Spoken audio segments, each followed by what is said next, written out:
What's going on? This is DJ 7L from Czarface, and we're here to talk about Brothers Grimm, the first leak off Czarface Meets Frankie Pulitzer.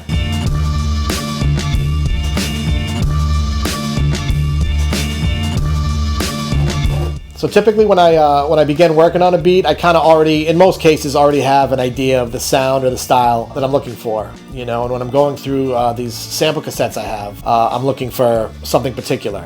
So when a lot of musicians I work with, Jeremy, Agent X, 13th Ward, when they send me music to sample, you know, in most cases I'm recording it to cassette. You know, I read an interview years ago where the beat miners were talking about making The Shining and how when they went to the studio they were just bringing the music on cassettes, you know, and kind of recreating it in the studio that way. And I absolutely love the way that album sounds. So that's a little bit of what I'm doing as well, you know, trying to mimic that process, getting that tape feel, the hiss. So yeah, so I was looking for a particular kind of sound, and I was going through some samples Agent X had sent me. Boom, there was one right away. I just kind of heard it and I was like, oh, that's perfect. Rewound the tape, recorded it into the computer, chopped it up in the sampler, added some drums, little bells and whistles. Sometimes, you know, I go out back in the garden, record, you know, the breeze or the wind. There's a brook outside, so I'll record some of that just to get some, you know, extra texture added on to the beat, added on, like, buried in. So once I got the beat in a place, you know, I was happy with, I sent it to Esso